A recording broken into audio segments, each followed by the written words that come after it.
Shalom. Ya Allah, Engkaulah Allah kami. Kami datang ke bait-Mu yang kudus mencari Engkau, memuliakan serta memegahkan-Mu. Biarlah terang firman-Mu menerangi jalan hidup kami sesuai dengan sorotan tema Manusia Allah.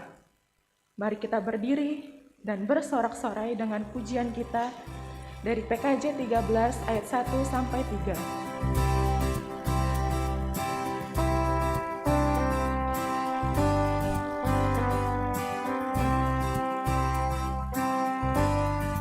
Kita masuk rumahnya, berkumpul menyembah kepadanya. Kita masuk rumahnya, berkumpul menyembah kepadanya.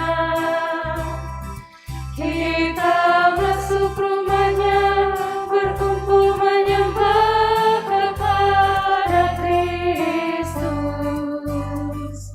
Menyembah Kristus Tuhan. Lupakanlah dirimu, arahkan hatimu kepadanya. Lupakanlah dirimu, arahkan hatimu kepadanya. Lupakanlah dirimu, arahkan hatimu kepada Kristus. Menyembah Kristus Tuhan.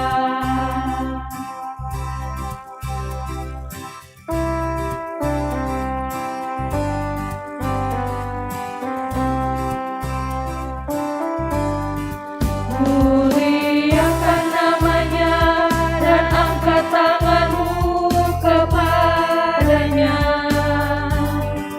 Muliakan namanya dan angkat tanganmu kepadanya.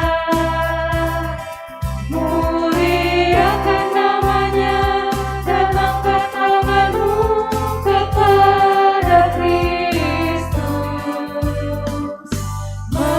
Menyembah Kristus Tuhan.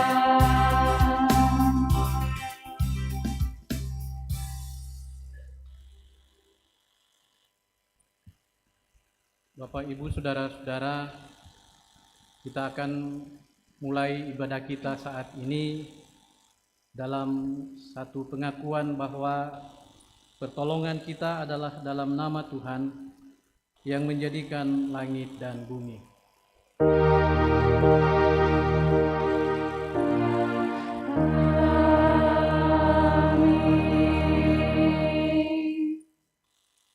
Salam kepadamu dari segala orang kudus, kasih karunia Tuhan Yesus Kristus menyertai kamu. Dan menyertaimu juga.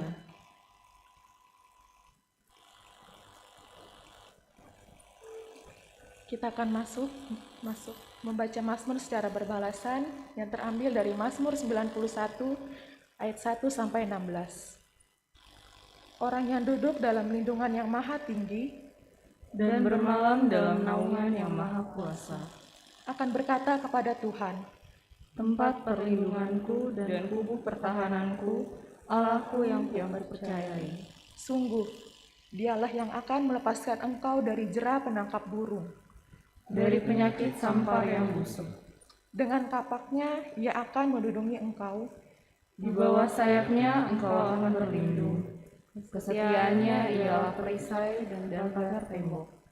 Engkau tak usah takut terhadap kedahsyatan malam, Terhadap panah yang terbang di waktu siang. terhadap penyakit sampar yang berjalan di dalam gelap, Terhadap penyakit menular yang mengamuk di waktu petang. walau 1000 orang rebah di sisimu, Dan 10.000 di sebelah kananmu, tetapi itu tidak akan menimpamu. engkau hanya menontonnya dengan matamu sendiri. Dan melihat pembalasan terhadap orang-orang fasik. Sebab Tuhan ialah tempat perlindunganmu. Yang maha tinggi telah kau buat tempat perteduhanmu. Malapetaka tidak akan menimpa kamu, dan ular tidak akan mendekat kepada kemahmu. sebab malaikat-malaikatnya akan diperintahkannya kepadamu. Untuk menjaga engkau di segala jalanmu, Mereka akan menantang engkau di atas tangannya. supaya kakimu jangan terantuk kepada batu. Singa dan ular tedung akan kau langkahi. Engkau akan menginjak anak singa dan ular naga. Sungguh, hatinya melekat kepadaku, maka aku akan meluputkannya. Aku akan membentenginya sebab ia mengenal namaku. Bila ia berseru kepadaku, aku akan menjawab. Aku akan menyertai dia dalam kesesakan. Aku akan meluputkannya dan memuliakannya. Dengan panjang umur akan kukenyangkan dia, Dan akan kuperlihatkan kepadanya keselamatan daripada.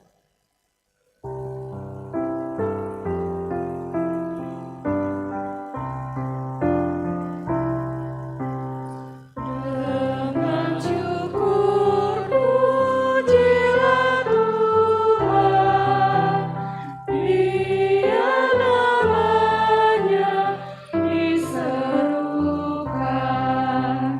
mengumumkan perbuatannya di muka isi dunia.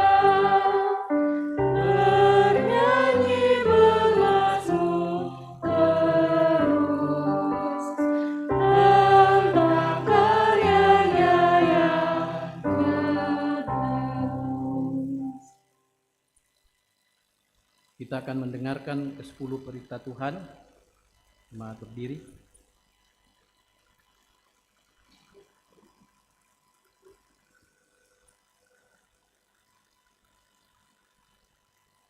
Dengar dan hayati ke-10 firman Tuhan. Lalu Allah mengucapkan segala firman ini. Akulah Tuhan Allahmu yang membawa engkau keluar dari tanah Mesir, dari tempat perbudakan. Jangan ada padamu Allah lain di hadapanku.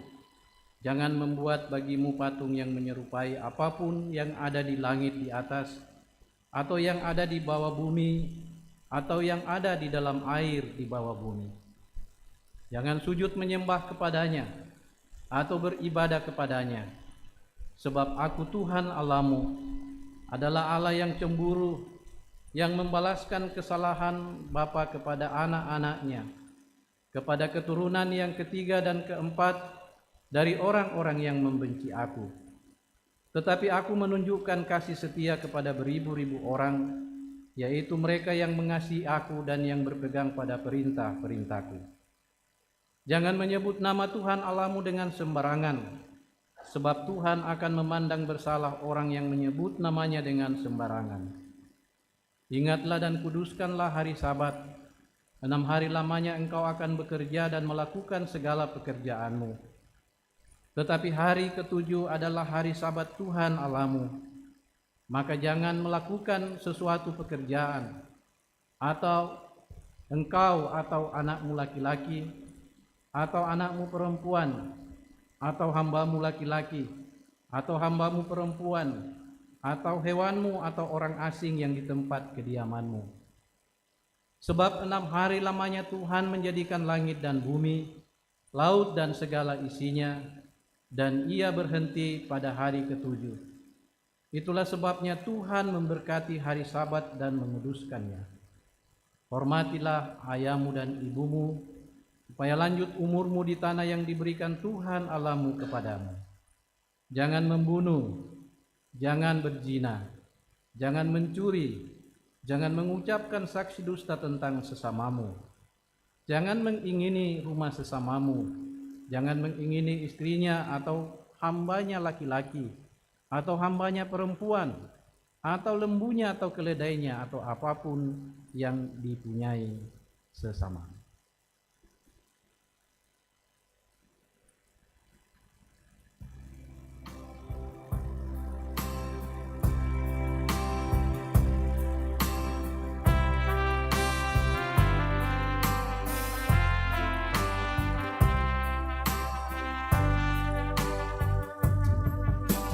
Mari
Sadar atau tidak, dalam banyak kesempatan kita sering hilap berbuat dan melakukan hal-hal yang tidak berkenan di hadapan Tuhan.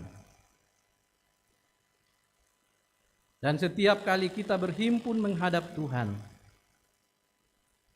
kita diingatkan bahwa kasih-Nya kekal dan Dia sungguh mengasihi kita. Meskipun dosa masih saja terjadi dalam kehidupan kita, namun Dia tetap mengasihi kita. Menyadari kasih Tuhan yang demikian, marilah merendahkan diri seraya mengakui dosa kita. Mari mengaku dosa secara pribadi.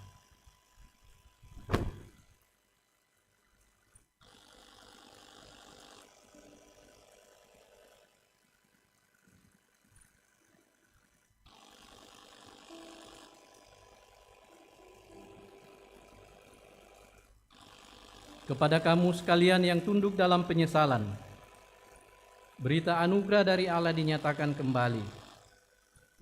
Apabila engkau berbalik kepada Tuhan Allahmu dan mendengarkan suaranya sesuai dengan segala yang kuperintahkan kepadamu pada hari ini, baik engkau maupun anak-anakmu, dengan segenap hatimu dan dengan segenap jiwamu, maka Tuhan Allahmu akan memulihkan keadaanmu dan akan menyayangi engkau. Tuhan engkau perlindungan.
Sidang jemaat yang dikasihi Tuhan, mari kita memberi persembahan sebagai tanda syukur kita kepada Tuhan. Dengan nats persembahan, berilah kepada Tuhan kemuliaan namanya, bawalah persembahan dan masuklah menghadap Dia, sujudlah menyembah kepada Tuhan dengan berhiaskan kekudusan. 1 Tawarin 16 ayat 29. Sambil pundi dijalankan, kita menyanyi dari NKB 134 ayat 1 sampai 3.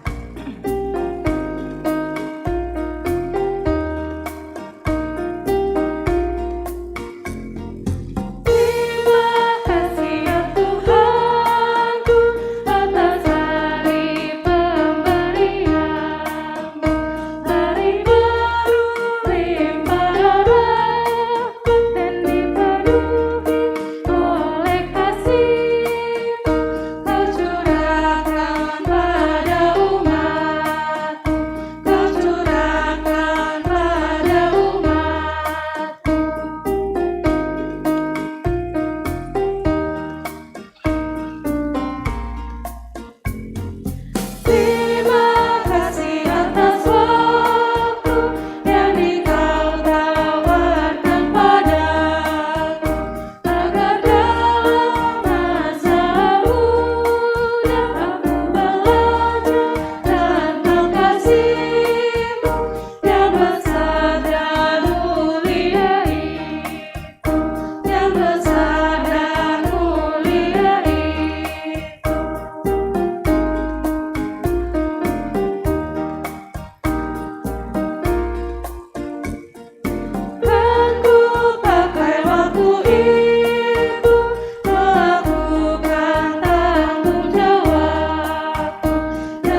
persembahan.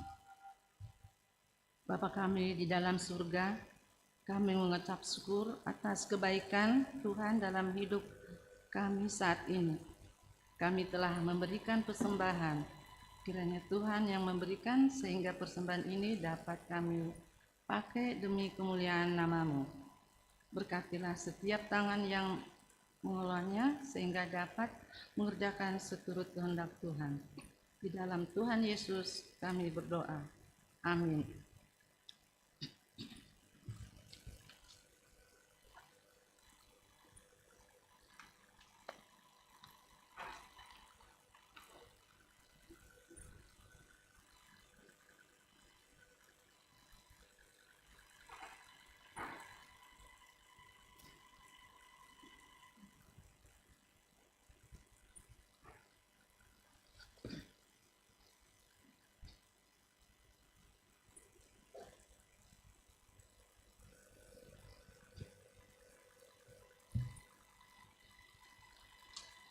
Saatnya kita bersama-sama akan membaca dan menghayati firman Tuhan. Tapi sebelumnya, mari kita mohon bimbingan Roh Kudus. Kita berdoa. Kami sungguh-sungguh meyakini bahwa firman-Mu itu adalah pelita bagi kaki kami dan terang pada jalan kami. Dengan firman-Mu, kami dapat berbuat dan melakukan apapun yang Tuhan kehendaki bagi kami. Firman-Mu akan membawa kami kepada kebenaran Allah dan bukan kebenaran manusia. Oleh karena itu ya Tuhan, melalui ibadah yang kami lakukan saat ini, di hari yang Engkau kuduskan ini, kami akan membaca dan menikmati firman-Mu. Ya Roh Kudus, bimbing kami semua, baik hamba-Mu ini pun kepada semua jemaat-Mu, baik yang ada di sini, yang ada di rumah, dimanapun mereka. Biarlah firman-Mu yang kami akan baca itu benar-benar kami dapat pahami dan kami dapat mengerti untuk kemudian kami lakoni dalam hidup kami. Berfirman-Lah ya Tuhan, kami semua bersedia untuk mendengarkannya. Di dalam nama-Mu Yesus Kristus Tuhan, kami berdoa. Amin.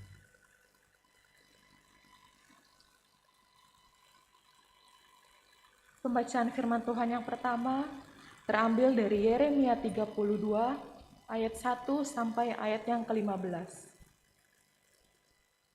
Di bawah judul Pembelian ladang sebagai jaminan dari keselamatan Yehuda yang akan datang. Firman yang datang dari Tuhan kepada Yeremia dalam tahun yang ke-10 pemerintahan Zedekia, Raja Yehuda. Itulah tahun yang ke-18 pemerintahan Nebukadnezar. Pada waktu itu, tentara Raja Babel mengepung Yerusalem dan Nabi Yeremia ditahan di pelataran penjagaan yang ada di istana Raja Yehuda. Sebab Zedekia, Raja Yehuda, telah menahan dia di sana dengan tuduhan, "Mengapa engkau bernubuat?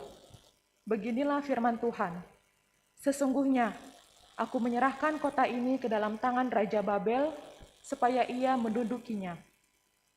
Zedekia, Raja Yehuda, tidak akan luput dari tangan orang Kasdim, melainkan pasti akan diserahkan ke dalam tangan Raja Babel. Sehingga ia berbicara dengan dia, mulut sama mulut, dan melihat dia, mata sama mata.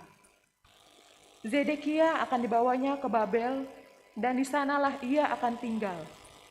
Sampai aku memperhatikannya, demikianlah firman Tuhan.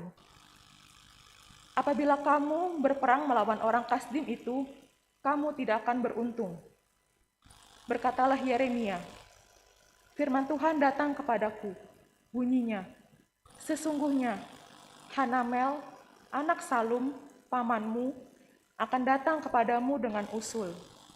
Belilah ladangku yang di Anatot itu, sebab engkaulah yang mempunyai hak tebus untuk membelinya. Kemudian, sesuai dengan firman Tuhan, datanglah Hanamel, anak pamanku, kepadaku di pelataran penjagaan dan mengusulkan kepadaku, belilah ladangku yang di Anatot di daerah Benyamin itu, sebab engkaulah yang mempunyai hak milik dan hak tebus. Belilah itu. Maka tahulah aku bahwa itu adalah firman Tuhan. Jadi aku membeli ladang yang di Anatot itu dari Hanamel, anak pamanku, dan menimbang uang baginya 17 shikal perak. Aku menulis surat pembelian, memateraikannya, memanggil saksi-saksi, dan menimbang perak itu dengan neraca. Lalu aku mengambil surat pembelian yang berisi syarat dan ketetapan itu, baik yang dimateraikan maupun salinannya yang terbuka. Kemudian aku memberikan surat pembelian itu kepada Baruk bin Neria bin Masea di depan Hanamel, anak pamanku, di depan para saksi yang telah menandatangani surat pembelian itu, dan di depan semua orang Yehuda yang ada di pelataran penjagaan itu. Di depan mereka, aku memerintahkan kepada Baruk, kataku, beginilah firman Tuhan semesta alam, Allah Israel. Ambillah surat-surat ini, baik surat pembelian yang dimateraikan itu, maupun salinan yang terbuka ini. Taruhlah semuanya itu dalam bejana tanah, supaya dapat tahan lama. Sebab, beginilah firman Tuhan semesta alam, Allah Israel. Rumah, ladang, dan kebun anggur akan dibeli pula di negeri ini. Demikianlah firman Tuhan. Pembacaan yang kedua diambil dari 1 Timotius 6 ayat 2b sampai 21. 1 Timotius 6 ayat 2b sampai 21 dengan judul mengenai penyakit bersilat kata dan mengenai cinta uang. Ajarkanlah dan nasihatilah semuanya ini. Jika seorang mengajarkan ajaran lain dan tidak menurut perkataan sehat, yakni perkataan Tuhan kita Yesus Kristus, dan tidak menurut ajaran yang sesuai dengan ibadah kita, ia adalah seorang yang berlagak tahu padahal tidak tahu apa-apa.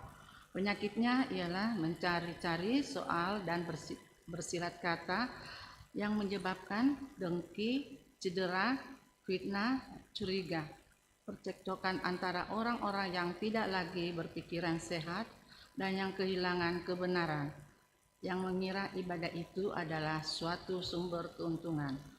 Memang ibadah itu kalau disertai rasa cukup memberi keuntungan besar. Sebab kita tidak membawa sesuatu apa ke dalam dunia dan kita pun tidak dapat membawa apa-apa keluar.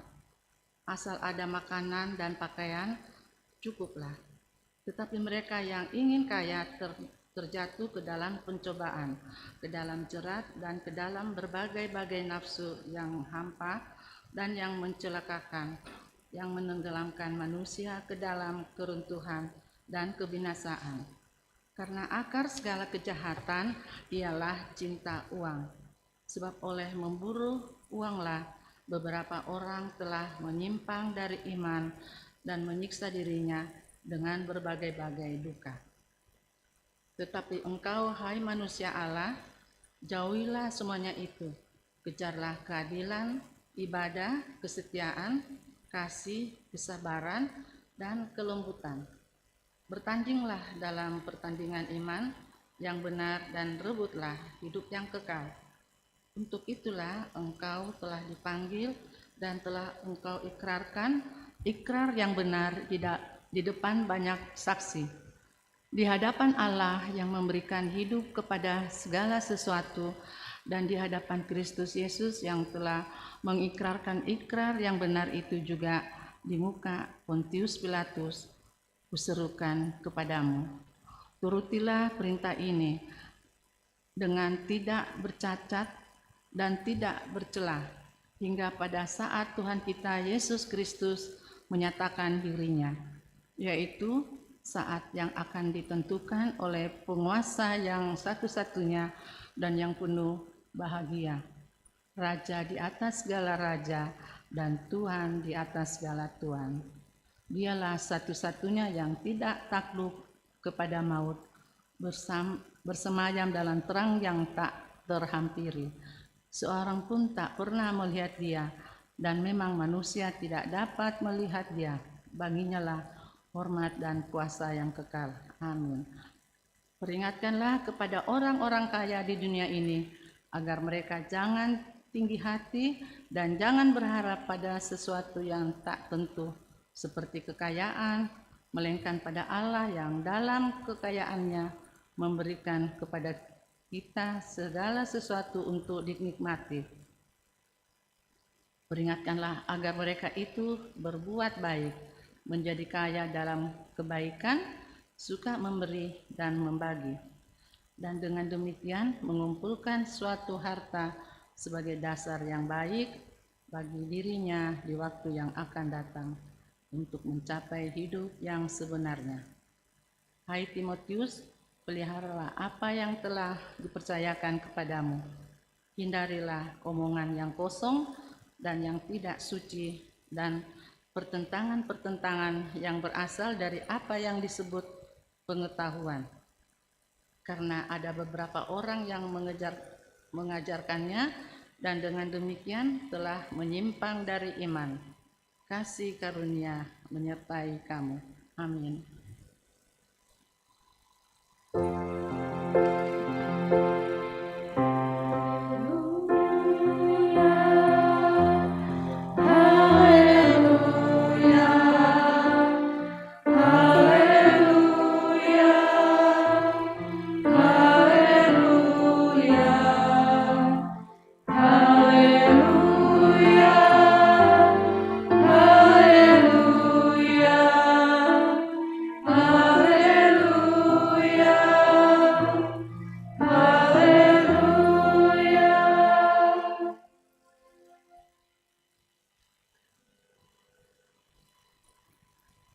Injil menurut Lukas, dari Lukas 16 ayat 19 sampai 31. Demikian firman-Nya.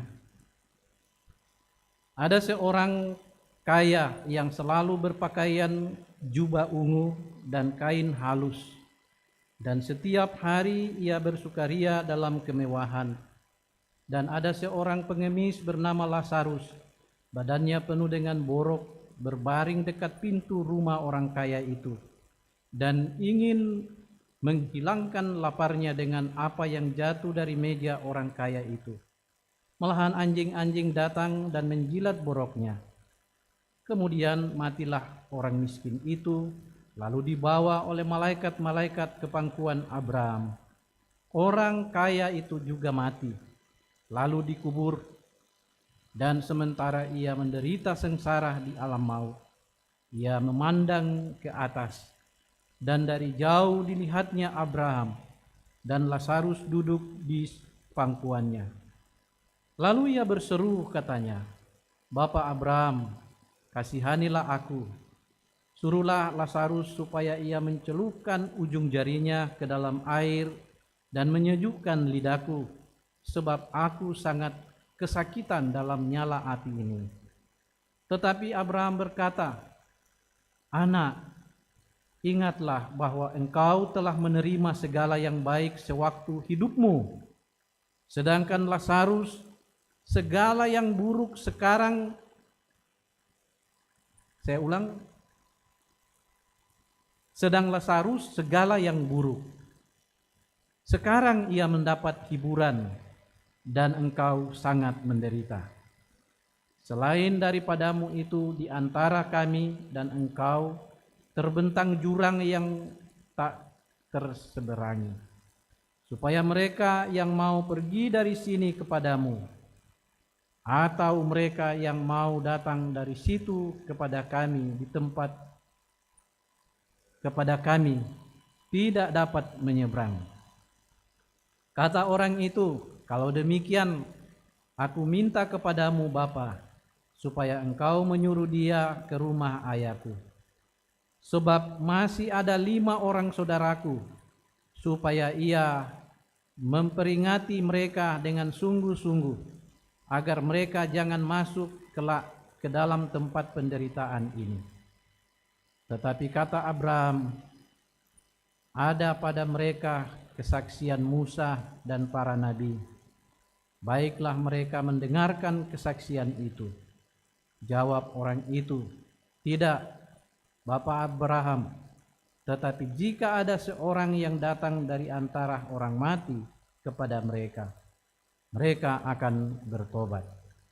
Kata Abraham kepadanya, jika mereka tidak mendengarkan kesaksian Musa dan para nabi, mereka tidak juga akan mau diyakinkan, sekalipun oleh seorang yang bangkit dari antara orang mati. Demikian firman Tuhan. Kure sumangat Tuhan.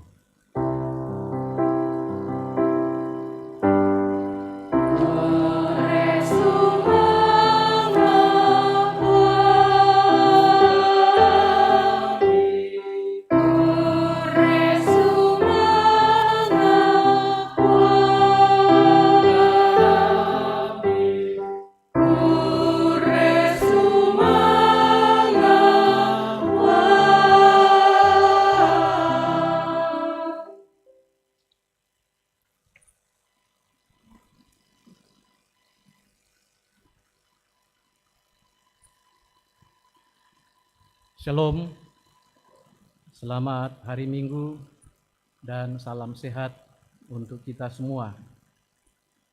Dalam ibadah Minggu pagi ini, kita akan menghayati firman Tuhan, khususnya dari dalam bacaan utama kita,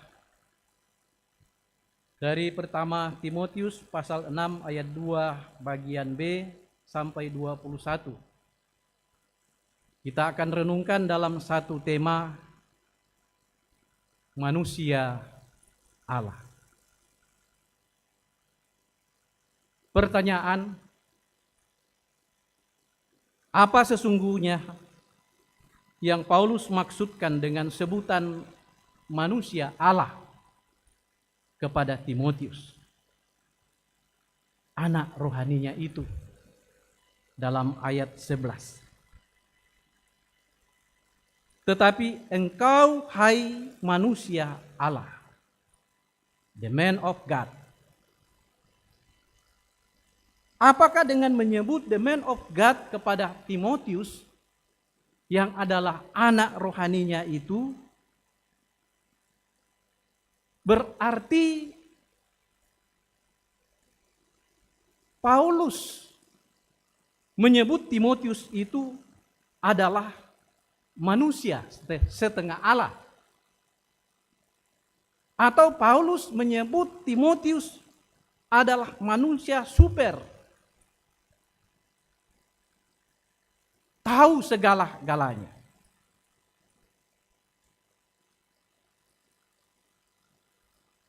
Bisa segala-galanya. Sama seperti Allah? Tentu tidak. Bukan itu yang Paulus maksudkan dengan manusia Allah. The man of God atau manusia Allah diterjemahkan dari bahasa aslinya anthropoteu.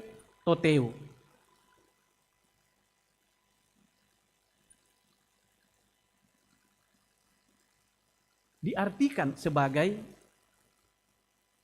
manusia milik kepunyaan Allah. Atau diartikan sebagai abdi Allah. Atau kalau dalam bahasa ibu kita, dalam bahasa Toraja, disebut taun napuang. Jadi Bapak Ibu Saudara-saudara, yang Paulus mau katakan kepada Timotius di sini adalah, hai Timotius, engkau adalah milik kepunyaan Allah, atau engkau adalah abdi Allah. Aku minta kepadamu, jauhilah semua itu. Ayat 11. Di sini Paulus mau mempertentangkan identitas Timotius sebagai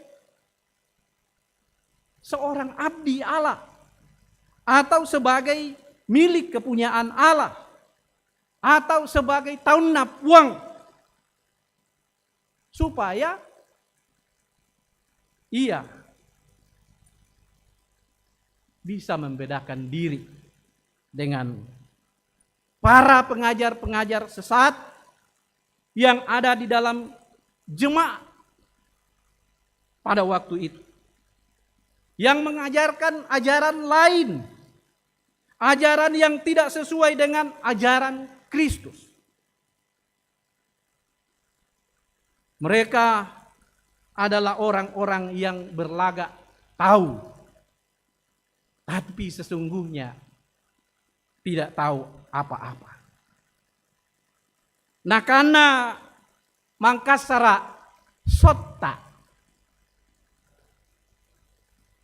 berlagak tahu, tapi sebenarnya tidak tahu apa-apa. Orang sotta atau orang yang berlagak tahu, sesungguhnya kata Rasul Paulus, orang yang seperti itulah yang bikin kacau, yang bikin onar, bikin keributan di dalam jemaat. Penyakitnya atau penyakit orang-orang sotta adalah suka mencari-cari soal. Ndak abang rapang-rapang, pandai bersilat lidah atau bersilat kata. Yang biasanya orang itu bersilat main tangan dan main kaki. Ini mereka bersilat tapi pakai lidah, pakai kata-kata. Maksud Paulus di sini, mereka adalah orang yang pandai memutar balikan kata. Apa tongan menjadi tangtongan, apa tangtongan menjadi tongan. Nah, kalau sudah begitu faktanya, maka yang akan terjadi sudah pasti adalah percideraan seperti yang disebutkan dalam bacaan tadi. Yang terjadi adalah kedengkian antara satu dengan yang lain. Yang terjadi adalah fitnah. Yang terjadi adalah kecurigaan antara satu dengan yang lain. Yang terjadi adalah percekcokan, kasigagan, lan kombongan, dan lain sebagainya. Dan yang lebih parah lagi, Bapak Ibu Saudara-saudara, orang-orang seperti itu kadang-kadang menjadikan ibadah-ibadah di dalam jemaat sebagai ajang untuk mencari keuntungan. Tadi disebutkan Paulus, alasan untuk pelayanan, tetapi sesungguhnya untuk kepentingan dirinya sendiri, dan atau untuk kepentingan kelompoknya. Ibadah-ibadah dilakukan sesungguhnya bukan mengarah kepada pemuliaan Tuhan. bukan mendengarkan firman Tuhan. Buktinya, ada banyak amanat firman Tuhan yang dilangkahi.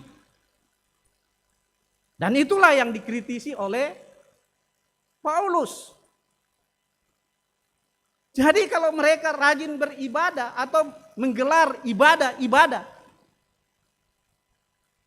itu sesungguhnya bukan untuk memuliakan Tuhan, bukan untuk mendengarkan firman Tuhan, tetapi fokusnya adalah mencari dana. Ibadah adalah salah satu momen atau kondisi atau keadaan bisa dipakai umpakenai jemaat. Oh, lalu akan ni retreat, lalu akan ni ini itu. Wah, ini kepentingan gereja. Tapi sesungguhnya di balik semua kegiatan-kegiatan yang mau dilakukan itu kembali kepada kepentingan diri sendiri. Jadi ibadah yang digelar, ibadah yang dilakukan bukan untuk memuliakan Tuhan, bukan untuk mendengarkan firman Tuhan, tetapi ajang untuk mencari dana. Fokus ibadah yang dilakukan bukan kepada Tuhan. Makanya Bapak Ibu Saudara-saudara, dalam ayat 10 di situ Paulus menegaskan kepada Timotius bahwa akar segala kejahatan adalah cinta uang. Memburu uang. Memburu dolar. Dan dengan sikap seperti itu, sesungguhnya banyak orang telah menyimpang dari imannya. Kenapa Paulus katakan seperti itu? Menyimpang dari imannya. Karena tidak seperti itu amanat firman Tuhan. Yaitu persembahan dipakai membiayai firman Tuhan. Bukan untuk keinginan-keinginan kita. Fokusnya membiayai firman Tuhan. Dalam bergereja sekarang itu sudah mulai bergeser.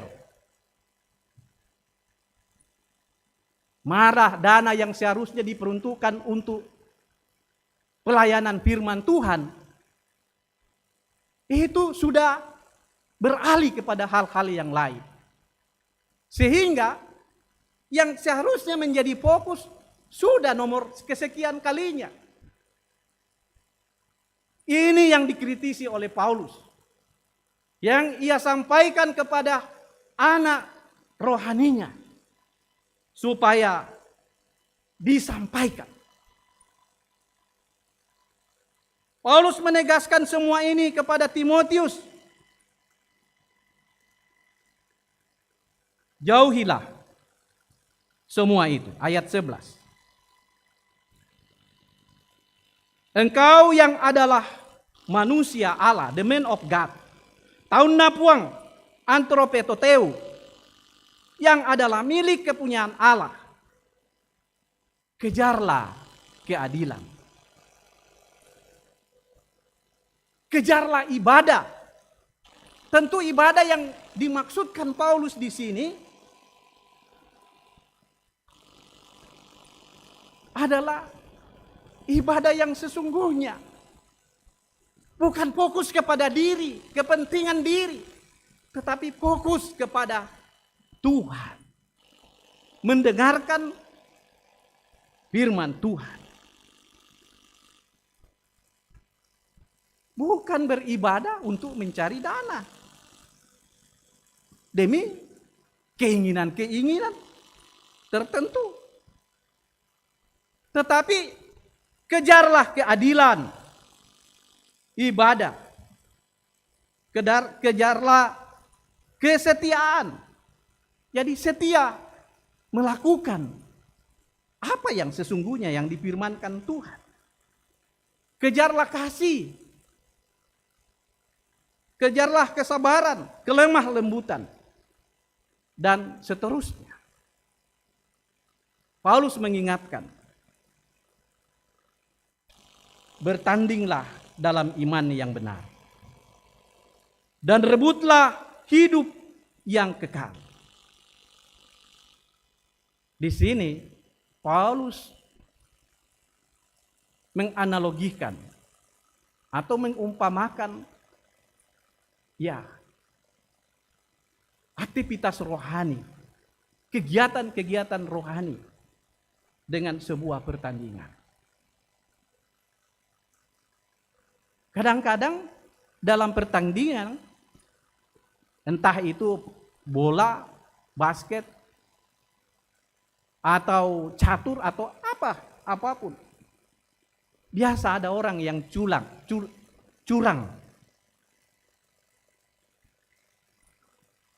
Biasa ada orang curang. Tidak bertanding sesuai dengan aturan main yang ada. Bisa saja dia menang. Tapi kemenangannya itu adalah kemenangan yang curang. Kemenangan yang tidak berbasis pada aturan main yang ada. Dan karena itu Paulus mengingatkan Timotius, anak rohaninya, supaya sebagai manusia Allah, the man of God, tahun na puang matua, you harus berani tampil menyampaikan kepada siapapun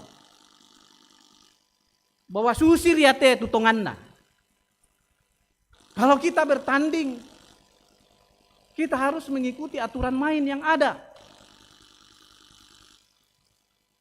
Jangankan pertandingan yang terkait dengan permainan-permainan duniawi, apalagi pertandingan rohani. Kita tidak boleh culas.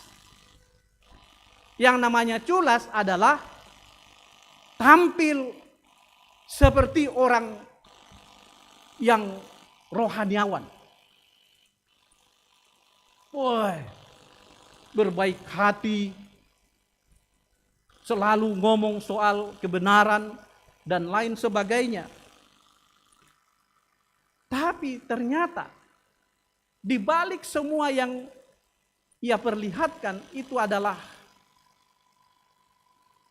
kamuflase. Itu adalah permainan. Ya mote tunasanga puang Yesu, serigala berbulu domba.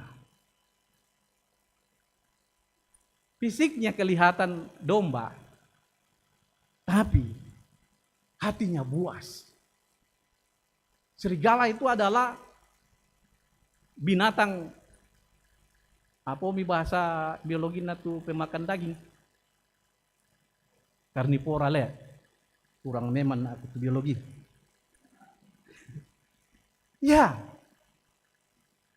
Serigala berbulu domba artinya ya kelihatan dia orang rohani, tapi pikirannya, otaknya, waduh, seperti binatang karnivora.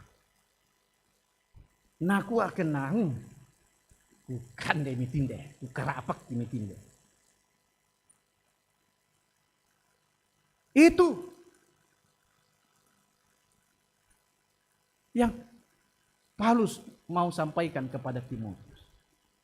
Dalam pertandingan iman,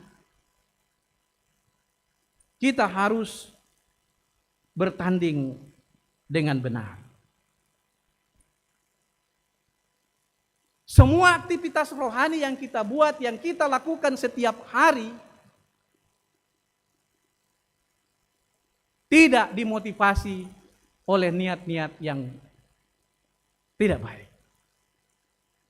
Kita melakukannya bukan karena ada apa-apanya, tetapi kita melakukan karena apa adanya. Karena tuntutan firman Tuhan. Kadang-kadang kan kalau kita melakukan aktivitas rohani, mungkin yang kita share di situ memang bukan ini, duit. Tapi ada keuntungan lain yang bisa kita dapatkan di situ. Wah, kita memperlihatkan bahwa ya semua kegiatan ini terjadi oleh karena lihat kalau bukan saya atau kalau bukan kami. Jadi semua aktivitas rohani yang dilakukan dipenuhi dengan kamiri. Tahu itu kamiri? Kamiri itu yang bahan yang bisa dipakai untuk masak. Tapi sebenarnya bukan itu yang dimaksudkan. Kalau bukan kami ini tidak akan jadi. Jadi sesungguhnya di situ yang mau dicapai di situ apa? Nama atau apa? Nama. Sanga. Memang bukan duit, tapi sanga. Tuhan benci. Itu menara di Babel sirondonan kenapa? Mau dikata. Elok yaseng. Ya. Murai ada di sanga. Padahal yang kita harus akui, kalau kita bisa berbuat, kalau kita bisa melakukan berbagai aktivitas rohani, entah itu yang terkait secara langsung dengan diri kita sendiri, atau yang terkait dengan komunitas sebagai orang-orang percaya, kita bisa melakukannya bukan karena kita, tapi karena Tuhan berkenan. Apalah di Pokada kalau misalnya pas kita dipercayakan, nah tiba-tiba kita mau menonjolkan diri, lalu Tuhan, ya tidak usahlah yang berat-berat. Tuhan memberikan ya sakit gigi. Wah, kalau sakit gigi yang datang, sudah banyak yang terpikir di sini, tapi karena orientasi kita, saraf-saraf kita itu sudah mengarah kepada sakitnya, makanya hilang semua konsep-konsep itu. Dibuyarkan Tuhan. Tuhan bisa berbuat apapun yang Dia mau. Karena itu jangan andalkan diri, jangan andalkan siapapun, tapi kita harus andalkan Tuhan. Di sini Paulus juga mengingatkan Timotius agar mengingatkan orang-orang kaya dimanapun di dunia ini, agar mereka jangan tinggi hati dan jangan berharap kepada sesuatu yang tidak tentu, seperti berharap kepada kekayaan. Di depan mata kita, kekayaan itu nampak. Tetapi kenapa Tuhan katakan kekayaan itu adalah sesuatu yang tidak tentu? Ya di sini hendak mau mengatakan kepada kita bahwa apapun yang nampak dengan mata kita itu tidak ada yang kekal. Semuanya fana. Karena itu jangan kita bergantung dan jangan kita berharap kepada apa yang nampak melalui mata kepala kita. Karena itu sesuatu yang tidak tentu. Banyak orang yang mengumpulkan harta di bumi ini. Tetapi tiba-tiba, ya kita tidak tahu bagaimana, tapi mungkin itulah cara Tuhan. Karena kalau kita berbicara soal sutradara yang agung itu adalah Tuhan. Manarang do tahu menjadi sutradara, tapi dia tidak akan kalah sutradara yang agung, yaitu Tuhan. Sehingga kadang-kadang manusia itu sudah membuat cerita seperti ini dan ia berpikir bahwa nanti endingnya akan terjadi seperti ini. Tetapi sutradara yang agung mengatakan tidak akan jadi seperti itu. Justru dengan apa yang kau rangkaikan itu akan mempermalukan kau. Dan itu banyak terjadi. Karena itu Rasul Paulus di sini mengingatkan Timotius. Ingatkan orang-orang kaya di seluruh bumi ini. Bahwa you jangan bergantung kepada kekayaan. Tetapi bergantunglah kepada Tuhan yang adalah sumber segala-galanya. Termasuk sumber kekayaan itu. Itu yang you harus sampaikan kepada orang-orang kaya. Supaya kekayaan yang mereka miliki itu, supaya kekayaan yang ada pada diri mereka itu bisa dimanfaatkan untuk kepentingan sutradara agung. Kembali lagi itu yang dikatakan tadi, untuk membiayai firman Tuhan, bukan untuk membiayai yang lain-lain.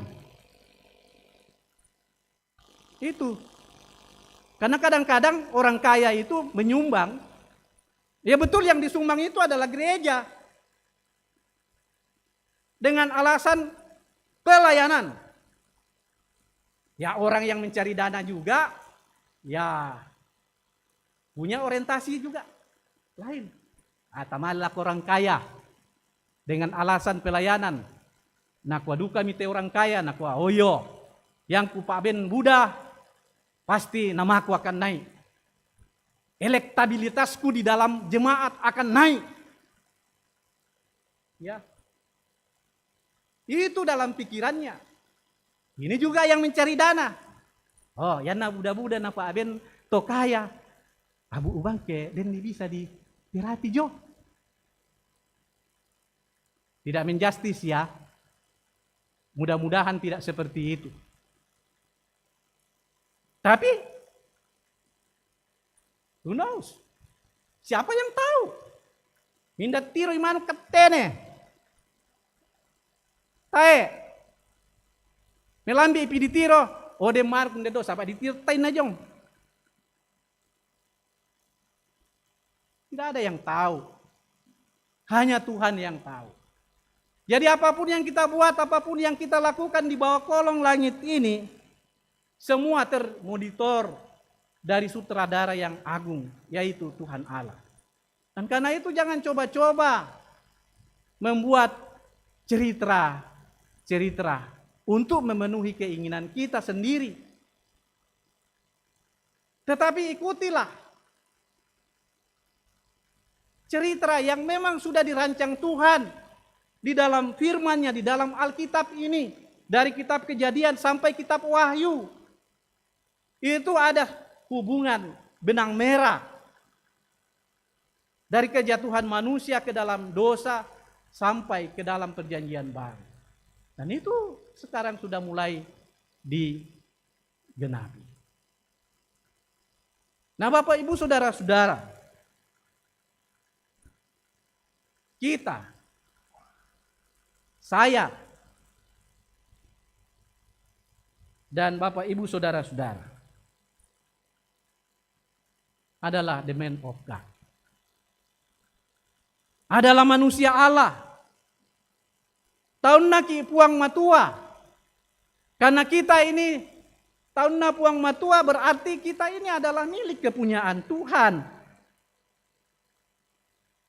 Bukan milik kita sendiri. Atau bukan milik orang yang kita pertuan karena dia kebetulan dikayakan Tuhan. Bukan. Status kita the man of God, tahun na puang matua, artinya kita ini adalah milik Tuhan. Kenapa kita disebut sebagai milik Tuhan? Karena Tuhan yang membuat kita. Tuhan yang membentuk kita, Tuhan yang membangun kita menjadi makhluk yang hidup. Sama apa bedanya kalau misalnya kita membuat sesuatu karya? Ya kalau mahasiswa S1 skripsi, kalau S2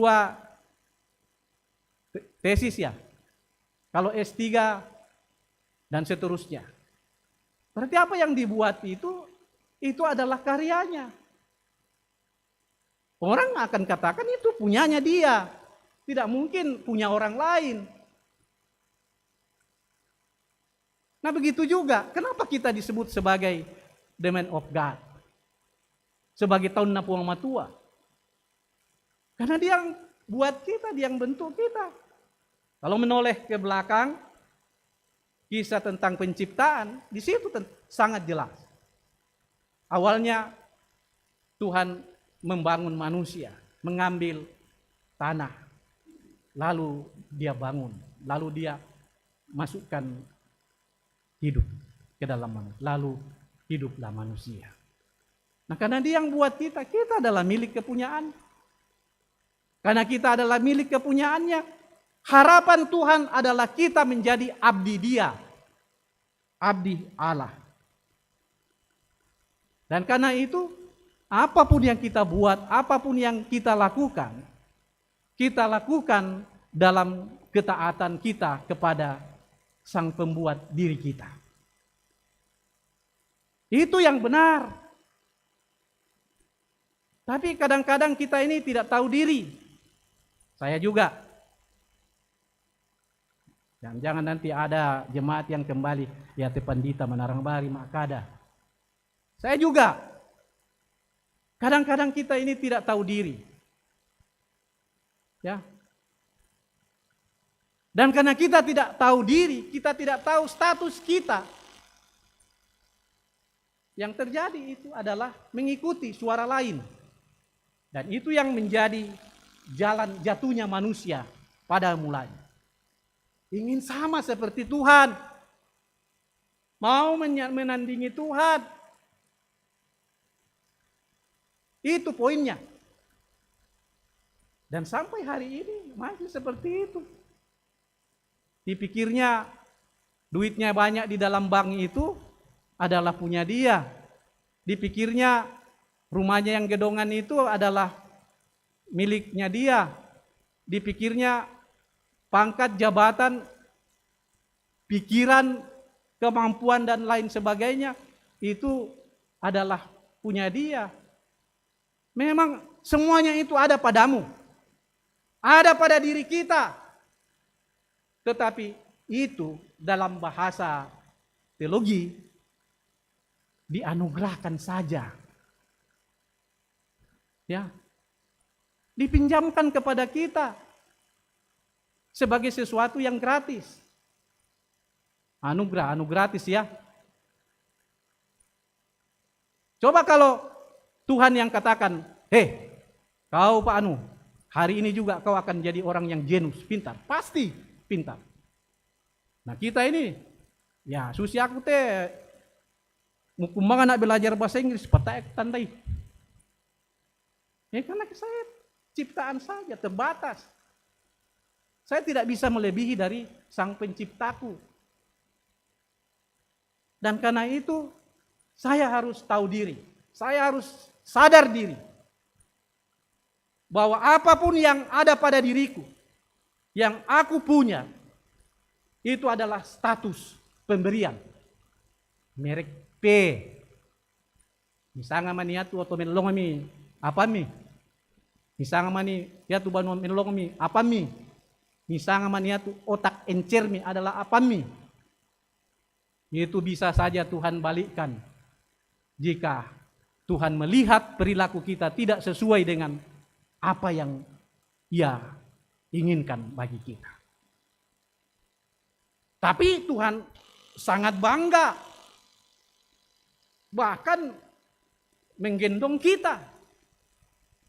Kalau kita tadinya adalah orang yang jahat, ya, lalu kita sadar diri artinya kita mau berbalik atau bertobat dari keangkuhan kita. Seperti seekor anak domba ketika Yesus menangkap yang hilang, digendong-gendongnya. Wah, lebih daripada yang lain. Kita mendapat sanjungan dan pujian. Bahkan dikatakan malaikat Tuhan pun ikut bersorak-sorak. Seperti itu. Nah, karena itu kita semua harus tahu diri bahwa kita ini yang disapa sebagai the man of God bukan punya kapasitas sama seperti God atau sama seperti Allah. Tuhan itu adalah pencipta dan kita adalah sang pencipta. Tetapi yang mau dikatakan kepada kita di sini adalah kita ini adalah milik kepunyaan Tuhan. Karena Dia yang menciptakan kita. Karena kita ini adalah milik kepunyaan Tuhan, maka panggilan kita adalah sebagai abdi Allah. Ya. Kita harus mengabdi kepada Allah. Sama seperti PNS, sama seperti tentara, polisi, bukan mengabdi kepada atasannya, tetapi mengabdi kepada bangsa dan negara yang memberikan pekerjaan itu, memberikan jabatan itu kepadanya. Kalau tidak, itu yang undang-undang katakan inkonstitusional, menyalahi aturan. Nah, kalau kita bawa dalam konteks keberagamaan, keimanan, apapun yang kita buat, yang kita lakukan, yang tidak berdasarkan dengan firman Tuhan, itu juga bisa dikatakan inkonstitusional. Tapi konstitusi kita bukan Undang-Undang Dasar 45, tapi konstitusi kita adalah firman Tuhan. Dia di atas dari segala-galanya, termasuk aturan atau undang-undang yang dibuat oleh manusia. Harus tunduk dan taat kepada firman Tuhan. Sehingga kita bisa menolak kalau ada tuntutan duniawi yang tidak sesuai dengan firman Tuhan.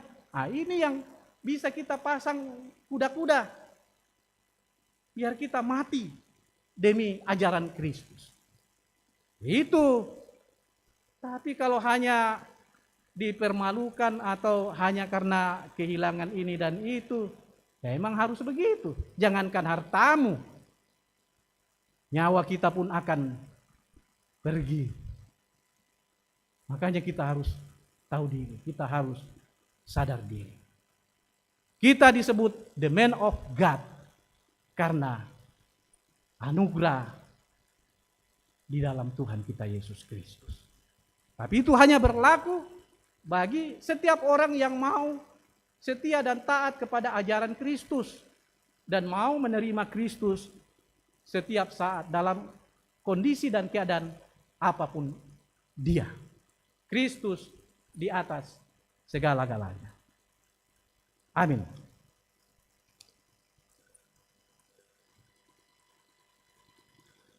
Mari kita masuk dalam ruang saat teduh.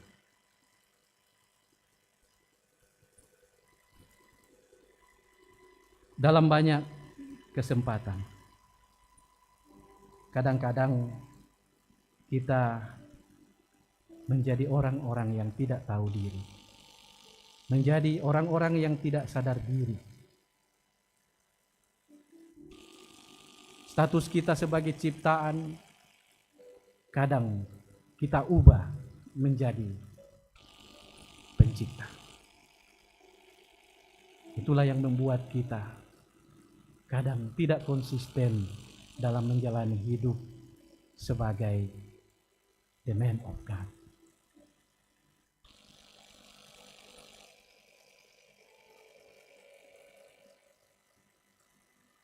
Amin.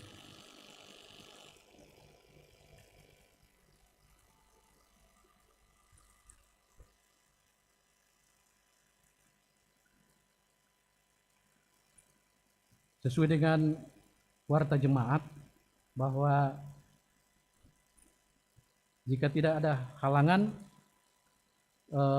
minggu pertama dalam bulan Oktober kita akan mengikuti perjamuan kudus sedunia. Karena itu dengarkanlah kita perjamuan kudus oleh Tuhan kita Yesus Kristus sebagaimana yang dituliskan oleh Rasul Paulus dalam pertama Korintus 11 ayat 23 sampai 29. Sebab apa yang telah kuteruskan kepadamu telah aku terima dari Tuhan, yaitu bahwa Tuhan Yesus pada malam waktu ia diserahkan, mengambil roti, dan sesudah itu ia mengucap syukur atasnya. Ia memecah-mecahkannya dan berkata, inilah tubuhku yang diserahkan karena kamu, perbuatlah ini menjadi peringatan akan aku. Demikian juga ia mengambil cawan sesudah makan lalu berkata, cawan ini adalah perjanjian baru yang dimeteraikan oleh darahku. Perbuatlah ini setiap kali kamu meminumnya, menjadi peringatan akan aku. Setiap kali kamu makan roti ini dan minum cawan ini, kamu memberitakan kematian Tuhan sampai ia datang. Jadi barang siapa dengan cara yang tidak layak makan roti dan minum cawan Tuhan, ia berdosa terhadap tubuh dan darah Tuhan. Karena itu hendaklah tiap-tiap orang menguji dirinya sendiri, dan baru sesudah itu ia makan roti dan minum dari cawan itu. Karena barang siapa makan dan minum tanpa mengakui tubuh Tuhan, ia mendatangkan hukuman atas dirinya. Supaya kita menerima kekuatan dan penghiburan dalam perjamuan Tuhan, maka perlulah kita memeriksa diri kita dengan sungguh. Pertama, hendaklah masing-masing menyadari akan dosa kita dan kutuknya, supaya dapat kita merendahkan diri di hadapan Allah dan mencari kelepasan daripadanya di dalam korban Yesus Kristus. Kedua, hendaklah kita masing-masing memeriksa diri sendiri. Apakah sungguh kita percaya bahwa dosa kita telah diampuni oleh Yesus Kristus karena sengsara dan kematiannya, dan bahwa segala perbuatan baik yang telah diperbuatnya itu dihisapkan kepada kita. Yang ketiga, hendaklah kita masing-masing memeriksa diri sendiri. Apakah sungguh kita berkehendak mempersembahkan diri kita sebagai korban syukur kepada Allah, serta hidup dalam kebenaran di hadirat-Nya. Dan apa sungguh kita berkehendak membuang segala permusuhan, kebencian, dan kedengkian, lalu mengasihi sesama manusia seperti diri sendiri. Saudara-saudara yang merasa demikian tentu akan diterima Allah karena anugerah-Nya, dan layak untuk mengambil bagian pada meja perjamuan Tuhan. Sebaliknya saudara-saudara yang tidak merasa demikian, dalam hatinya dinasihatkan supaya jangan duduk pada meja perjamuan kudus. Nasihat ini ditujukan kepada saudara-saudara yang tetap mau bertekun di dalam dosanya, umpamanya yang menyembah berhala, yang memuja arwah-arwah dan makhluk-makhluk lain, yang percaya petenung, yang berzina, yang mencuri, yang berjudi, yang bersumpah palsu, dan yang tidak mengasihi sesama manusia, dan sebagainya. Saudara-saudara yang hidup dalam dosa dan mau tetap berkanjang di dalamnya dinasihatkan supaya menegakkan diri daripada perjamuan kudus itu, supaya ia jangan mendatangkan hukuman atas dirinya. Semuanya itu bukan diharapkan agar menakutkan saudara-saudara yang berduka cita karena dosanya. Janganlah kita menganggap seolah-olah kita hanya boleh mengambil bagian pada perjamuan kudus kalau kita tidak berdosa. Kita mengambil bagian dalam perjamuan kudus karena kita dilayakkan oleh Kristus yang telah mengampuni dosa kita, bukan karena kita sempurna. Jika kita berkata bahwa kita tidak berdosa, kita menipu diri sendiri.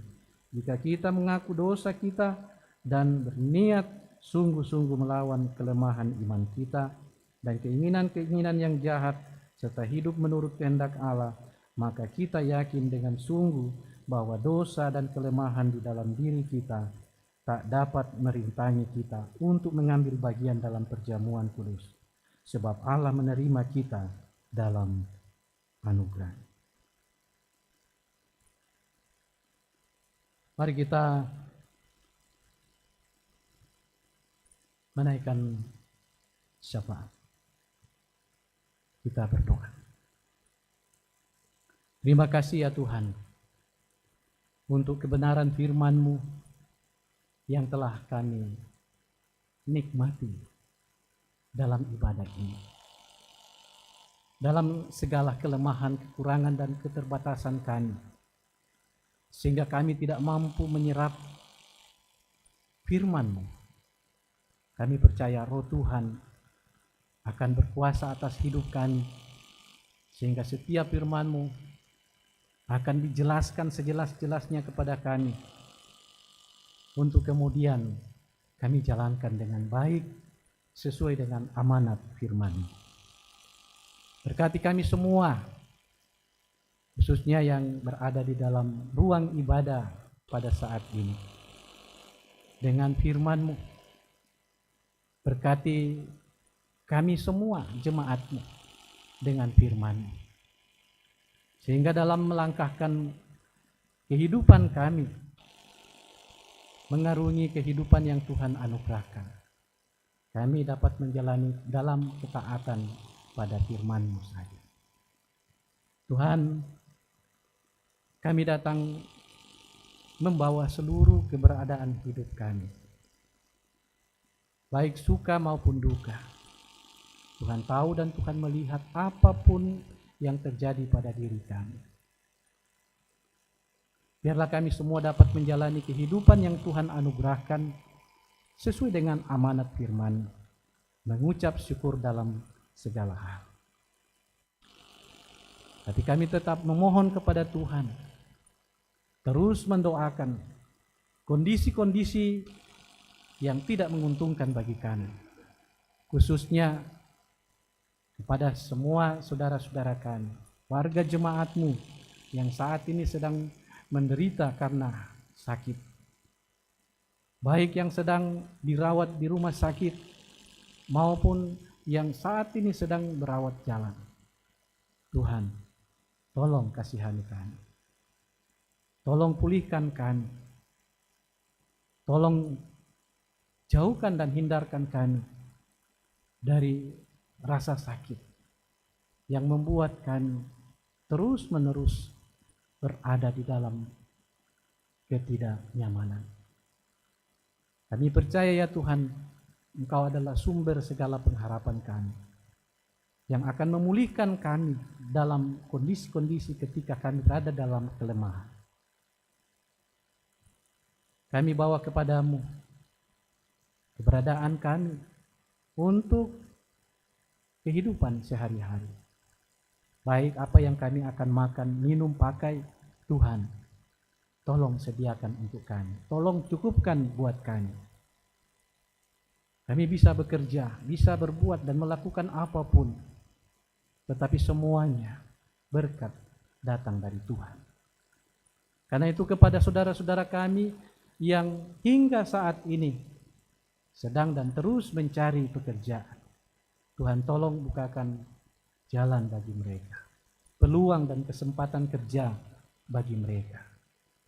Bangkitkan semangat hidup dalam diri mereka untuk bisa secara mandiri membangun pekerjaan demi untuk menghasilkan sesuatu, melanjutkan kehidupan yang Tuhan karuniakan.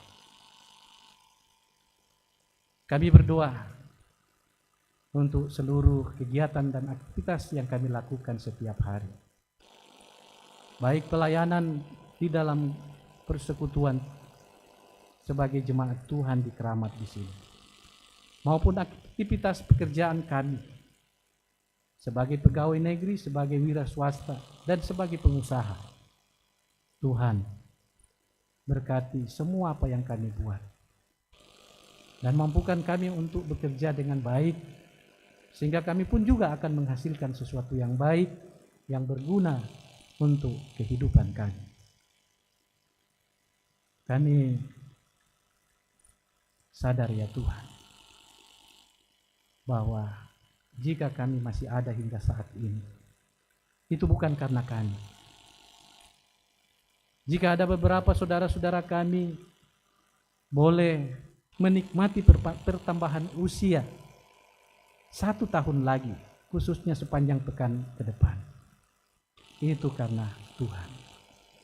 Karena itu, sempurnakan sukacita mereka Sehingga dalam memperingati pertambahan usia masing-masing 1 tahun lagi, bagi saudara-saudara kami sesuai nama yang tercantum dalam warta jemaat, mereka semua akan mengucap syukur dalam seluruh keberadaan hidup mereka.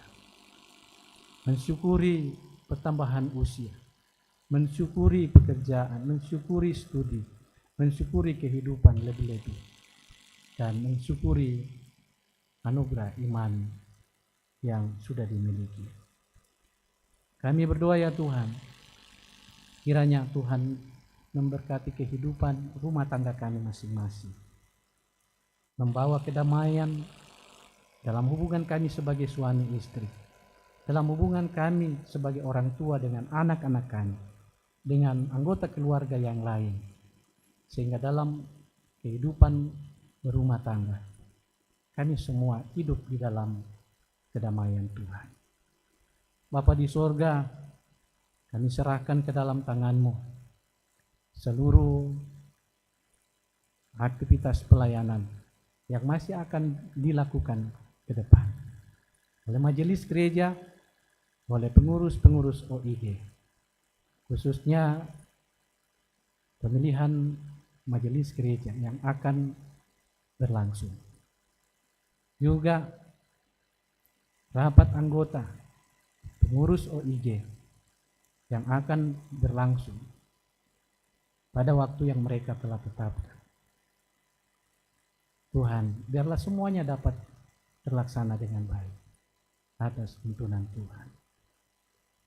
Kami terus berdoa untuk orang-orang yang dekat dengan kami, papa mama kami, orang tua kami, saudara-saudara kami, istri, suami, anak-anak kami, cucu-cucu kami, yang mungkin saat ini sedang berjauhan dengan kami karena pekerjaan, karena keadaan-keadaan tertentu, karena studi, karena sesuatu yang tidak bisa dielakkan.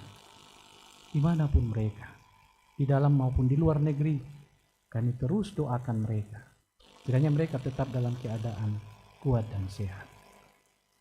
Pemerintah kami terus dukung di dalam doa, biarlah mereka bekerja sesuai dengan amanat Tuhan, melalui hukum-hukum dan aturan-aturan yang sudah ditetapkan secara bersama. Kami terus berdoa untuk bangsa dan negara kami. Tuhan, buatlah negara Indonesia sebagai tempat yang aman dan nyaman bagi kami untuk menjalani kehidupan keseharian kami. Jauhkan dari segala hal-hal yang tidak diinginkan. Biarlah kami sebagai orang-orang yang percaya kepadamu dapat mengabdikan diri melalui aktivitas ibadah yang kami lakukan dengan baik. Berkati gereja Toraja, berkati semua orang-orang yang Tuhan pakai di dalamnya, para pendeta, penatua, syemasi atau diaken, pengurus-pengurus OIG, dan juga para pengerja-pengerja gereja, mulai dari arah sinode, wilayah, klasis, sampai ke jemaat-jemaat. Tuhan, berkati mereka semua. Ini sejumlah syafaat kami, permohonan kami ya Tuhan, bahkan ungkapan syukur kami. Berkenan Tuhan mendengarkan kami, karena kami berdoa hanya di dalam dan melalui Putra-Mu, Yesus Kristus, yang telah mengajar kami berdoa bersama.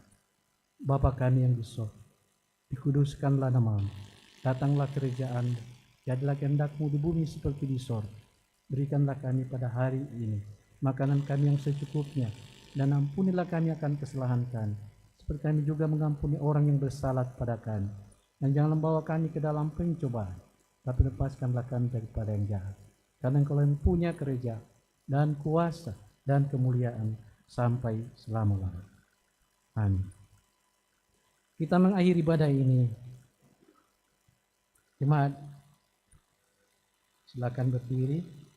Sebelum kita menerima berkat dari Tuhan, dengarkanlah terlebih dahulu petunjuk hidup baru dari pertama Timotius 6 ayat 11.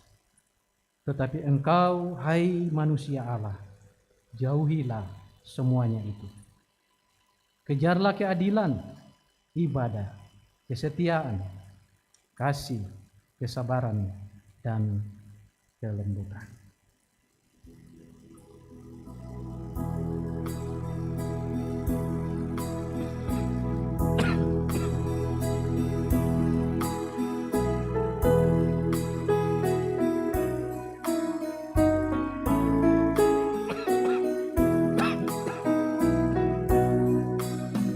Jalanku diiringi oleh Yesus Tuhanku. Apakah yang kurang lagi jika Dia pandu? Diberi damai surgawi asal imanku teguh. Suka duka dipakainya untuk kebaikanku. Suka duka dipakainya untuk kebaikanku.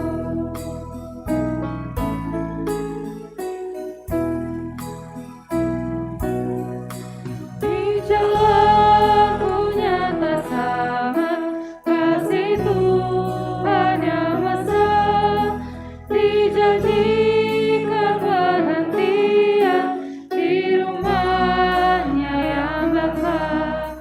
Jika jiwaku membungkuk meninggalkan dunia, ku nyanyikan tak hentinya kasih dan pimpinannya.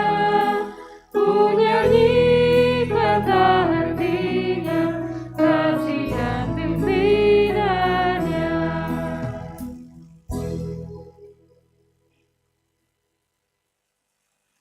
Bapak, Ibu, saudara-saudara, pergilah dan hiduplah dalam terang cahaya Tuhan, serta jadikanlah kebenaran Tuhan sebagai pemandu yang teguh dalam hidupmu, dan terimalah berkat-Nya. Tuhan memberkati engkau dan melindungi engkau. Tuhan menyinari engkau dengan wajah-Nya dan memberi engkau kasih karunia. Tuhan menghadapkan wajah-Nya kepadamu dan memberi engkau damai sejahtera. Amin.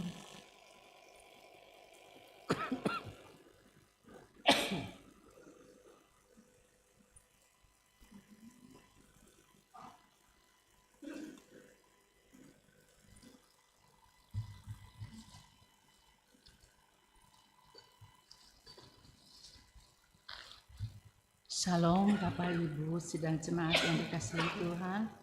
Mohon perhatiannya untuk mendengarkan warta jemaat. Penekanan warta jemaat Minggu 25 September 2022. Majelis jemaat mengucapkan selamat hari Minggu dan selamat kepada seluruh warga jemaat yang mengalami persekutuan dengan Tuhan dalam ibadah hari Minggu saat ini. Jika ada anggota jemaat yang membutuhkan pelayanan, dapat menghubungi kantor gereja atau majelis gereja. Bersyukur kepada Tuhan yang telah mengutus hamba-Nya, Bapak Pendeta Amos Patadungan, yang telah melayani ibadah hari Minggu saat ini.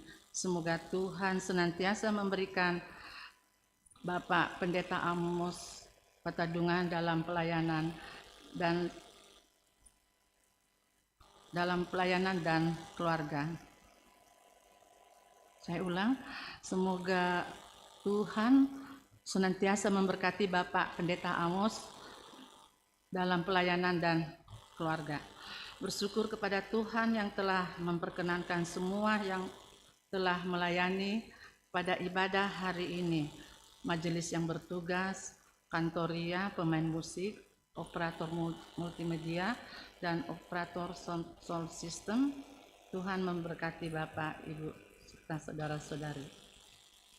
Warga Komisi PWG, bagi anak-anak yang telah mengikuti katekisasi akan di-CD pada hari Minggu 9 Oktober 22 pada jam 9 waktu Indonesia bagian Barat. Warta Komisi Ibadah. Perjamuan kudus sedunia akan dilaksanakan pada hari Minggu 2 Oktober 2022 dalam ibadah jam 9 dan ibadah pukul 16.30. Bagi anggota jemaat yang sudah CD atau baptis dewasa, silakan mengambil bagian dalam perjamuan kudus tersebut.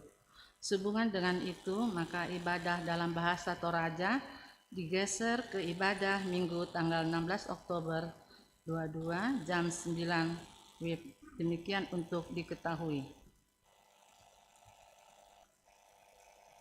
Warta pemilihan majelis gereja. Pemilihan majelis gereja akan dilakukan secara online. Nanti akan disosialisasikan setelah warta jemaat. Berita kelahiran. Telah lahir dengan selamat anak kedua dari Bapak Irwanto Bata dan Ibu Lia Puspita pada tanggal 14 September. Kiranya Tuhan yang menyempurnakan sukacita mereka. Warta PWGT.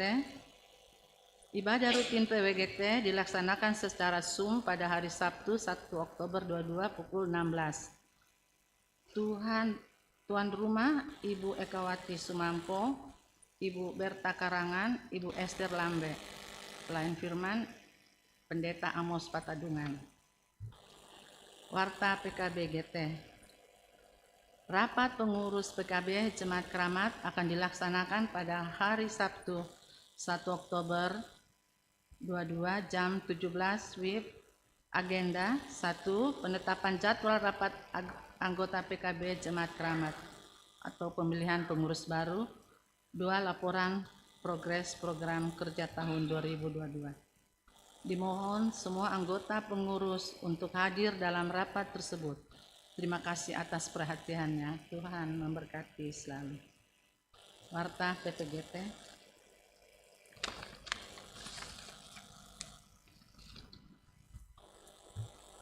Ibadah PPGT akan dilaksanakan pada hari Sabtu 1 Oktober 22 pukul 18 di Mes Laki Padada.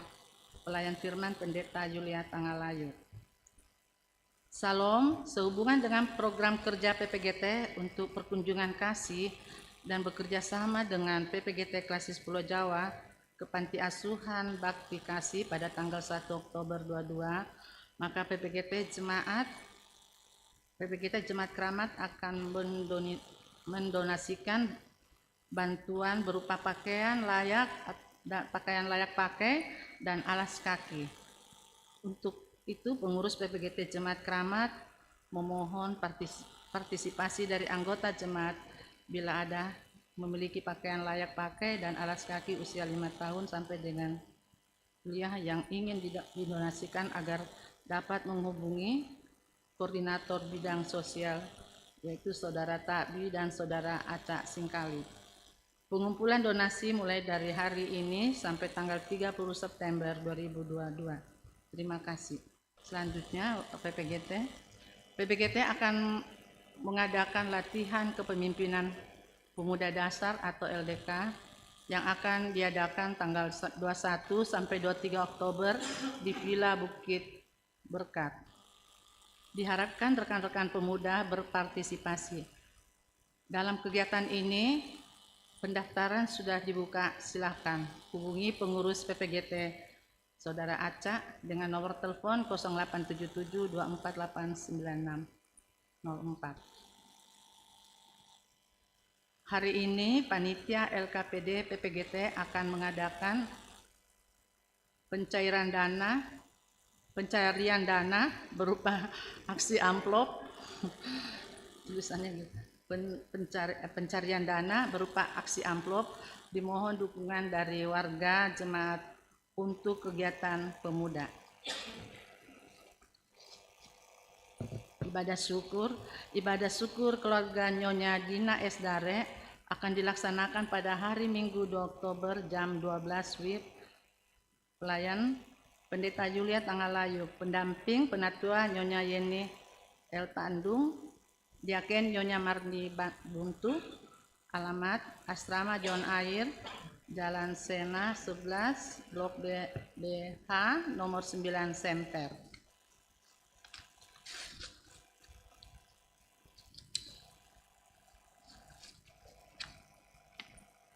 Ucapan terima kasih. Terima kasih atas persembahannya berupa undi 4 set dari keluarga NN dan 1 unit AC, 1 PK untuk pastori dari keluarga NN. Kiranya Tuhan memberkati.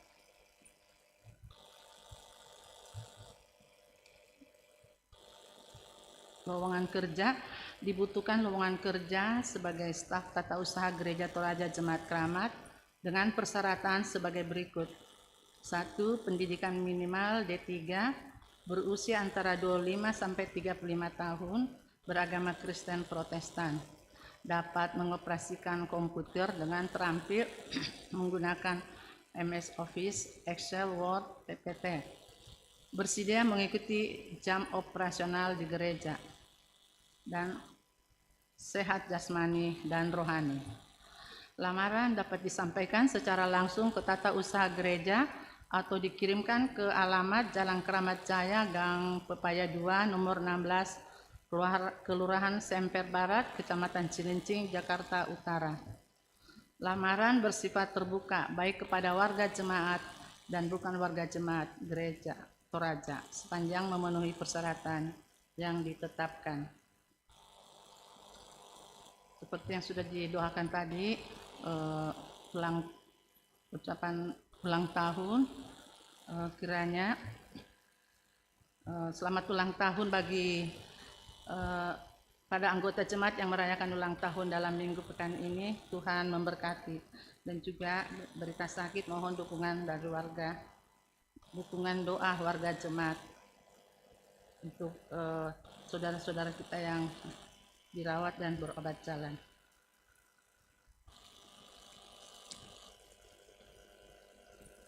Mohon maaf bila terdapat kesalahan dalam warta jemaat ini.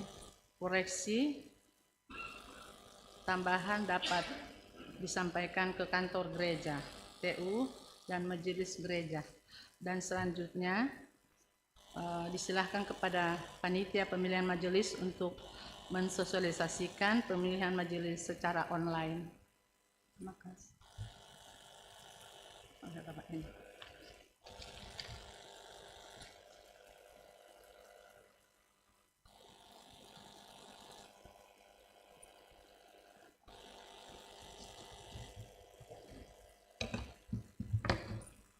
Maaf, dibuka.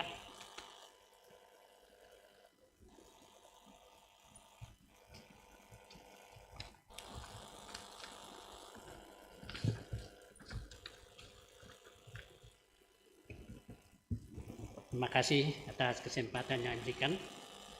Salam. Dan selamat hari Minggu bagi Bapak, Ibu, dan saudara-saudara sekalian. Sehubungan dengan akan selesainya tugas pelayanan untuk Majelis Penatua dan Diaken periode 2019 sampai 2022, dan sesuai dengan sidang pleno majelis tanggal 5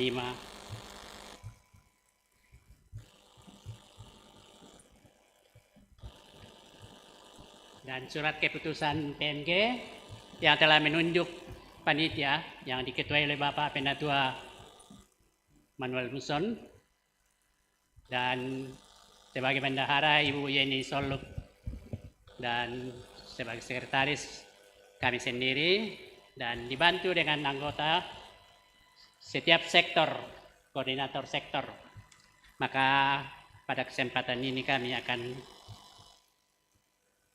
sosialisasikan kegiatan untuk pemilihan Penatua dan Diaken Kota Sabara Pesatu leh. Next.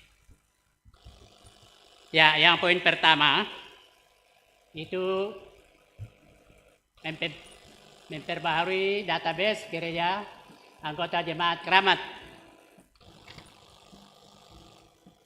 Jadi tadi sudah dibagi, tolong Bapak Ibu isi.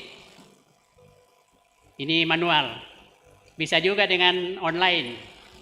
Di warta jemaat yang ada pada kita, di pojok bawah, ini bisa diisi, dibuka di sesuai lain ini, bisa dikirim langsung tanpa mengisi ini. Tapi kalau ragu-ragu, ini juga bisa nanti tolong dikasih sama setiap koordinator masing-masing. Batasnya sampai minggu depan. Jadi diisi sesuai dengan ini, kepala keluarga, alamatnya, sektor mana, nah tolong PSB. Dan bagi Bapak Ibu yang belum punya PSB, nanti tolong minta ke tata usaha. Dan telepon yang dapat dihubungi. Koordinator ada di sini, di bawah ini, setiap sektor.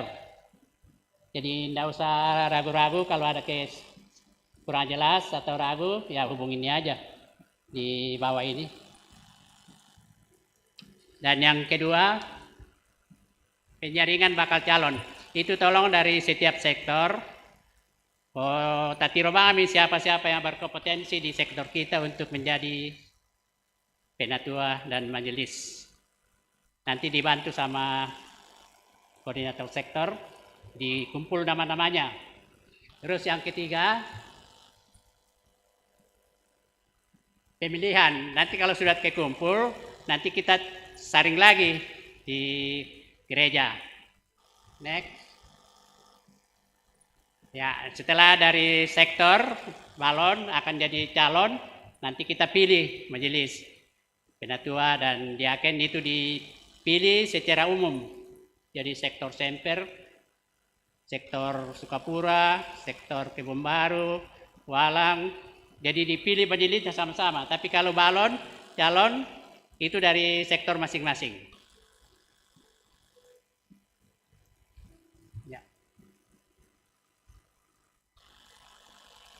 Nah, ini yang agak banyak-banyak harus kita ini yang calon majelis, calon penatua.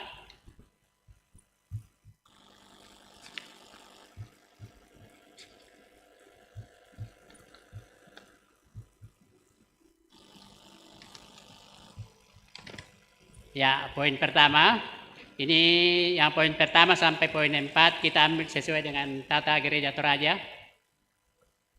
Ini pasal 36 untuk penatua dan pasal 37 untuk diaken. Jadi tinggal kita ambil dari situ. Jadi syarat-syarat untuk dipilih menjadi penatua dan diaken, nomor 1, anggota sidi atau baptis dewasa yang tidak sedang menjalani disiplin gerejawi, mempunyai pengetahuan Alkitab dan dapat mengajarkan dasar iman Kristen, mempunyai nama baik di dalam gereja kita maupun di luar jemaat kita, memahami dan menghayati dan berpegang pada pengakuan iman gereja Toraja dan tata gereja Toraja. Yang poin 5 ini yaitu sesuai dengan hasil rapat pleno majelis di Keramat, bahwa anggota tetap jemaat Keramat dan berada dalam wilayah pelayanan jemaat Keramat.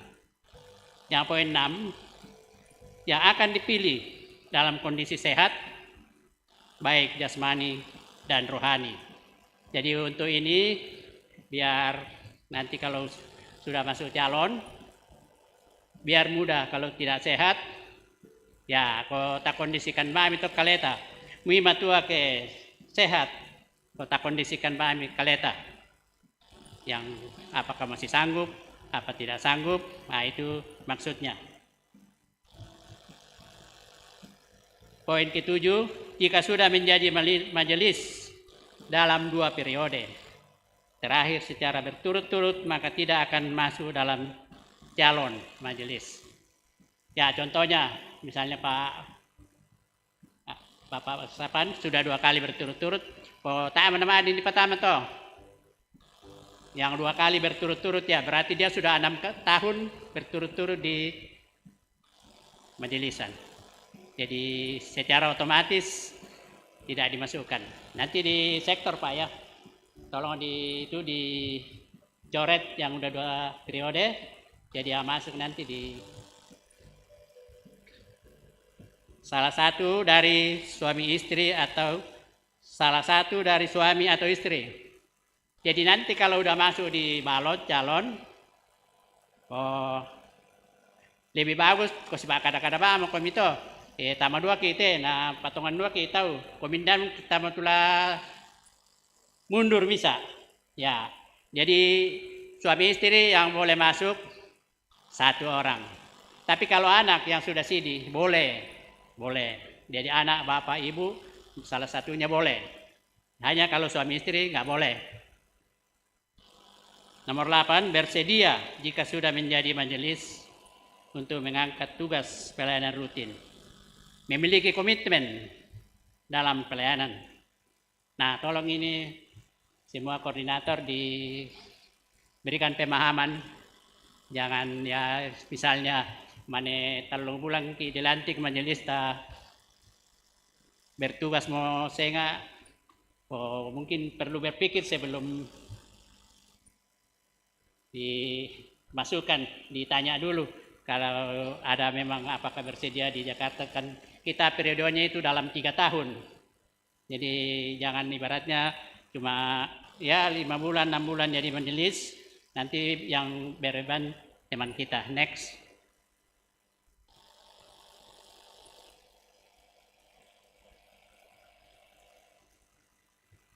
Yang syarat-syarat itu, yang syarat-syarat jemaat yang bisa memilih.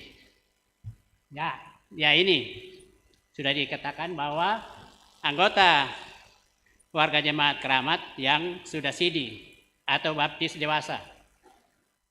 Tapi ada simpatisan kita boleh memilih.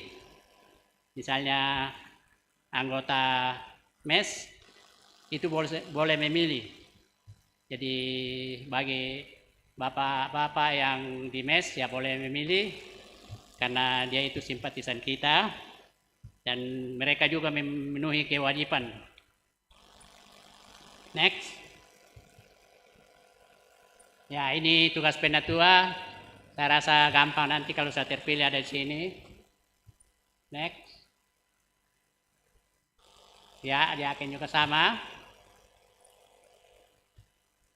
Nah, ini untuk sementara rencana kita yang akan tanggal-tanggalnya disebut di situ. Jadi mudah-mudahan kita semua datang kalau pemilihan majelis di poin 8. Poin 8, kita mulai dari poin 5, poin 4, 5 ada tanggalnya semua. Poin 7 ini pembekalan. Misalnya nanti Bapak Ibu sudah menjadi calon majelis, calon penatua, calon diaken, tanggal 26 akan ada pembekalan dari yang berkompeten. Nah, nanti kalau misalnya Ibu Bapak merasa bahwa di saat jadi majelis berat, pada kesempatan itu masih bisa mengundurkan diri, nanti tanggal 27 baru masuk pemilihan majelis. Dan yang ke bawah itu tanggal 4 sosialisasi, itu tahun 2023 sudah pembinaan dan peneguhan. Sekalian rapat pleno pertama. Next. Nah, ini yang tadi. Next. Nah, ini yang kalau diisi, tolong yang di merah itu diisi semua.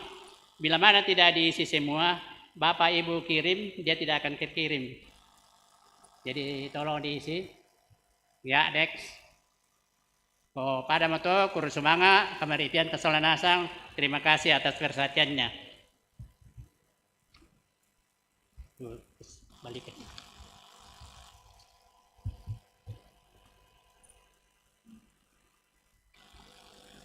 Sidang jemaat yang dikasihi Tuhan, marilah kita mengakhiri ibadah kita pada siang hari ini Untuk itu silahkan berdiri dan kita menyanyi dari NCNE 63 ayat 1.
Siang hari ini.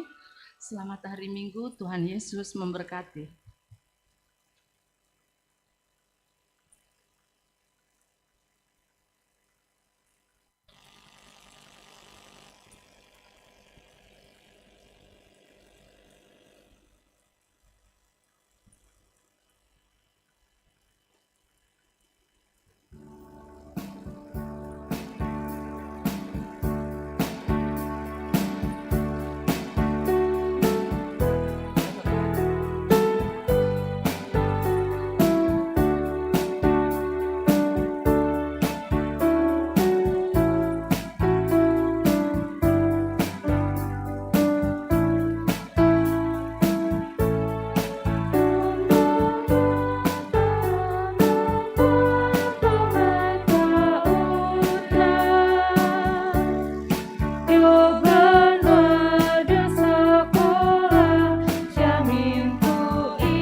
Mantap. Terima kasih Om. Ya, padahal ini ya kita ya tidak ada latihan sebelumnya. Oh my god. Iya. Enggak, untung aja tuh kita bisa baca not. Kalau orang nggak bisa baca not tuh udah. Bisa dengar lagi. Buat gue Masih ada loh. aja. Tetap kok. Enggak nih.